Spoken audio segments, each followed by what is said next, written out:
Tout avis communiqué dans cette vidéo est purement subjectif, et cette vidéo peut contenir du spoil.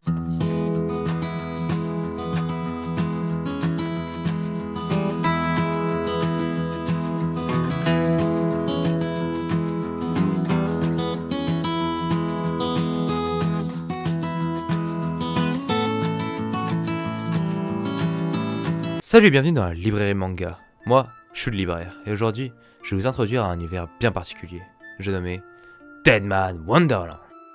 Deadman Wonderland est un manga écrit par Kataoka Jinsei et dessiné par Kondo Kazuma. Il contient 13 tomes et est terminé aujourd'hui. Il possède une adaptation en animé de 12 épisodes plus un OAV et une adaptation en light novel dont je ne parlerai pas ici, tout simplement parce que je l'ai pas lu.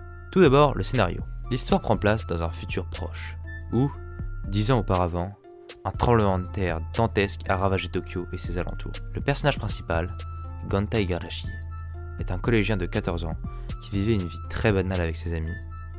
Mais un jour, un homme, tout de rouge vêtu, apparut dans la salle de classe et assassina tous ses camarades ainsi que ses amis. Gonta fut accusé du meurtre et envoyé dans la seule prison privée du Japon, Deadman Wonderland.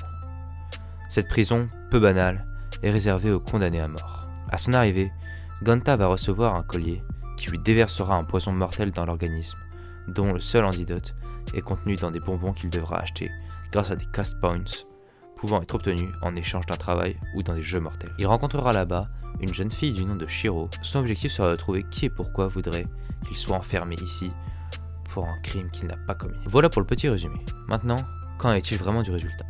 Eh bien, c'est un manga que j'ai fortement apprécié.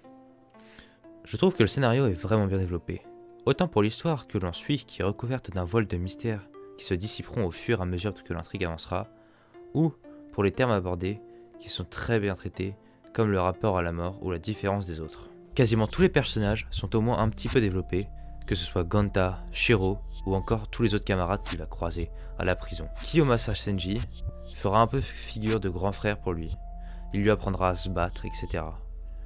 Le manga a réussi à nous expliquer pourquoi chaque personnage est comme il est, ou les raisons de leur arrivée à Deadman Wonderland. L'anime quant à lui n'est pas des plus marquants, car il est resté incomplet, et nous sommes toujours en attente de la saison 2 qui pourrait retracer la fin du manga.